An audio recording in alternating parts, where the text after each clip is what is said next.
Hi dear friends, welcome to my channel.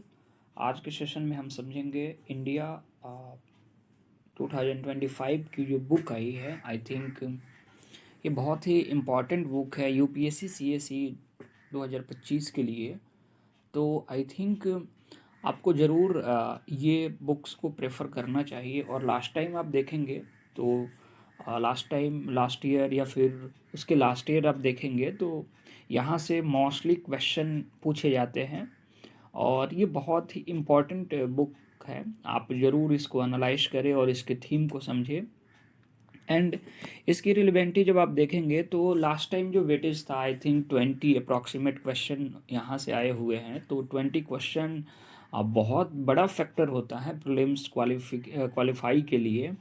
तो I mean आपको इसको अच्छे से समझना चाहिए। और यदि आपने अभी तक नहीं लिया है, अब तो बहुत ही कम टाइम बचा है, तो आप ये आप कर सकते हैं कि जो भी जैसे मान लीजिए कि बुक्स की जो इस बुक की जो समरी है एंड जो करेंट इसमें अपडेशन है, आई थिंक आप उसको ज़रूर देख सकते हैं।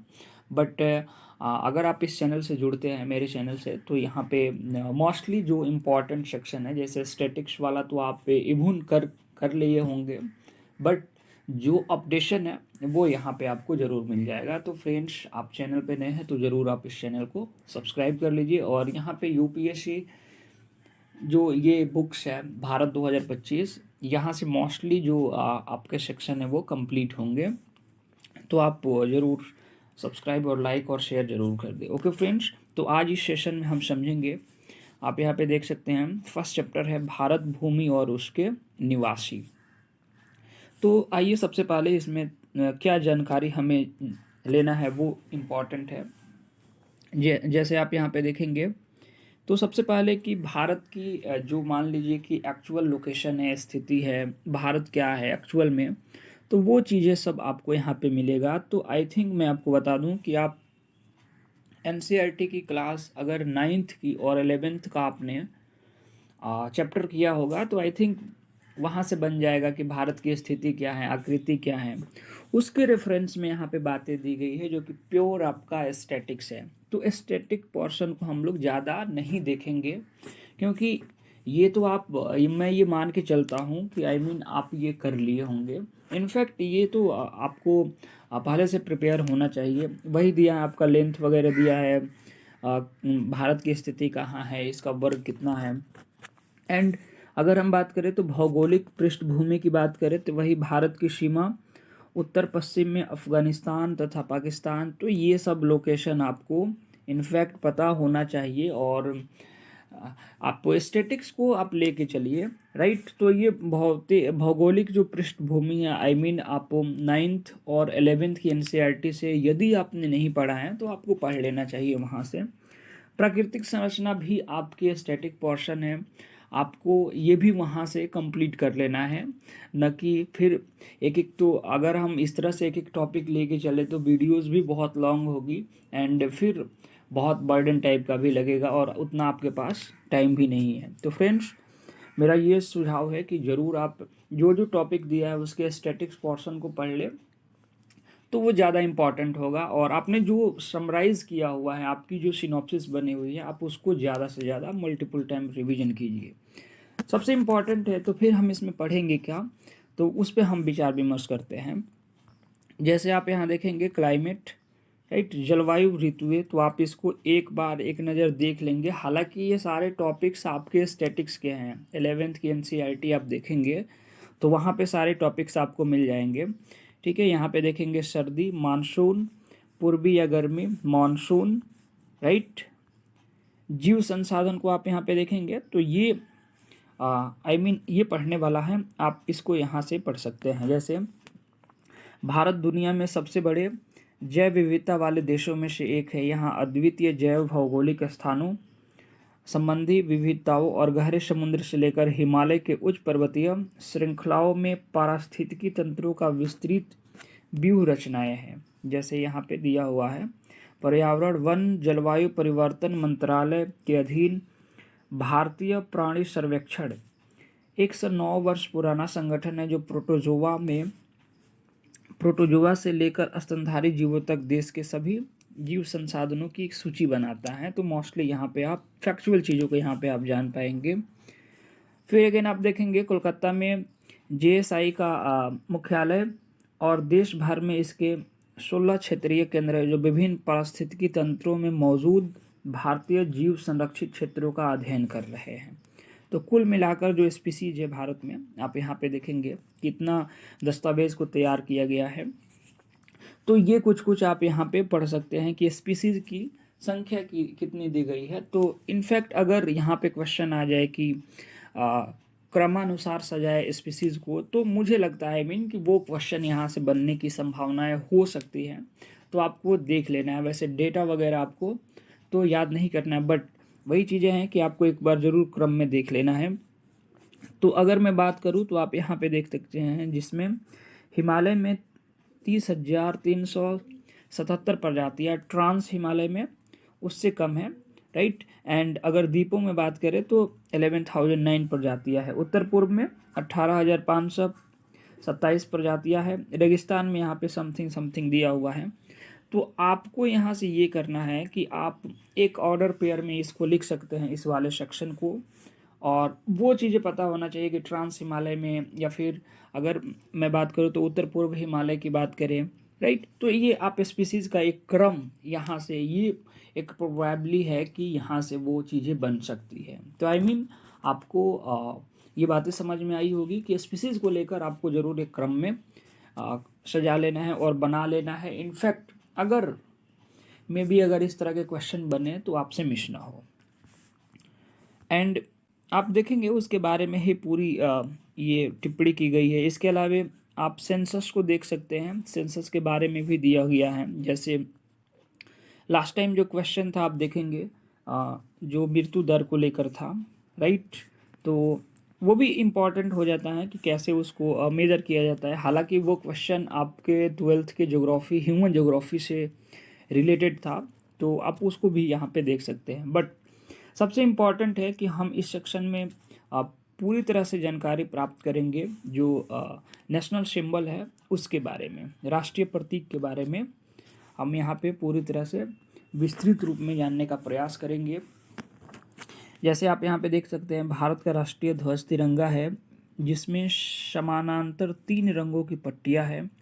सबसे ऊपर केसरिया और मध्य में सफ़ेद और नीचे गहरे रंग का पट्टी है। राष्ट्रीय ध्वज का आकार आयताकार होना चाहिए। ध्वज की लंबाई चौड़ाई का अनुपात 3:2। लंबाई और चौड़ाई और लंबाई का अगर पूछेगा तो फिर हो जाएगा इसका अपोजिट 2:3। आयताकार है शेप। इसकी जो लेंथ और ब्रेथ का रेशियो है, आई मीन वो पता होना चाहिए। इसके अलावा सफ़ेद, जस्ट वेट, आप यहाँ पे देख पाएंगे। इसके अलावा मैं बात करूँ तो सफ़ेद पट्टी के केंद्र में गहरे नीले रंग का एक चक्र होता है, जिसका प्रारूप सम्राट अशोक के सारनाथ सी स्तंभ पर बने चक्र की तर्ज पर बनाया गया है। अच्छा, यहाँ पे अब देखिए सी स्तंभ आ गया, तो मैं आपको बता दूं कि जो सीडीएस की एग्ज़ाम हुई है लास्ट टाइम 2024 में, आई थिंक वहाँ से सी स्तंभ से बहुत ही अच्छे क्वेश्चन पूछे गए हैं। और सी स्तंभ को आप 11th की जो आर्ट एंड कल्चर की बुक है, आप वहाँ से जाके पढ़ेंगे, बहुत ही अच्छे से वहाँ पे समझाया गया है। तो जो शीर्ष स्तंभ है, आई मीन उसको आपको ज़रूर देख लेना है। वहाँ पे जो शेरों का अंकन है, या फिर वहाँ पे जो ढोल है, या फिर जो उसमें दृश्य, पशुओं का दृश्य है, तो वो चीज़ें आपको ज़रूर समझ में आनी चाहिए। और इनफैक्ट आप उसको 11th की जो आर्ट एंड कल्चर की बुक है एनसीईआरटी की, आई थिंक वहाँ से आप करेंगे तो ज़्यादा बेटर होगा।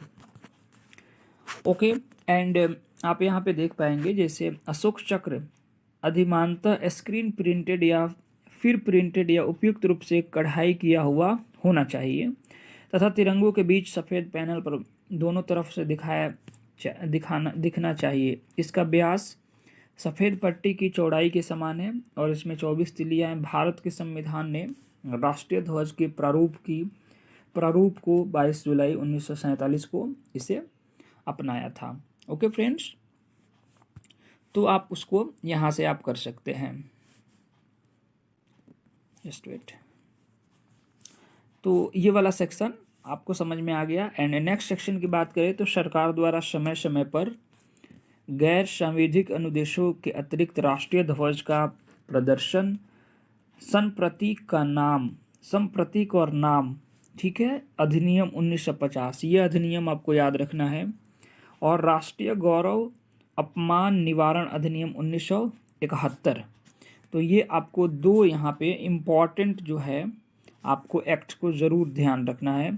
और इसके अलावे आप देखेंगे यहाँ कि भारतीय झंडा समिति 2002 सभी लोगों के मार्गदर्शन के लिए ऐसे सभी कानूनों, प्रथाओं, परंपराओं और निर्देशों को एक साथ लाने का प्रयास करता है। तो बेसिकली राष्ट्रीय प्रतीक में जो अधिनियम है, मस्ट इम्पॉर्टेंट अधिनियम है, आपको उसको ज़रूर आपको याद होना चाहिए, 1950 का, 1971 और 2002 का। नेक्स्ट बात करें तो भारतीय झंडा संहिता 2002 26 जनवरी 2002 से प्रभावी हुई। भारतीय झंडा संहिता 2002 के अनुसार आम नागरिकों, निजी संगठनों, शैक्षिक संस्थानों आदि द्वारा राष्ट्रीय ध्वज के प्रदर्शन पर कोई पाबंदी नहीं, परंतु इस बारे में संप्रतीक और नाम अधिनियम 1950 और राष्ट्रीय गौरव अपमान निवारण अधिनियम 1971 के प्रावधानों और इस विषय में अधिनियमित किसी अन्य कानून की व्यवस्थाओं की अनुपालन अनिवार्य है।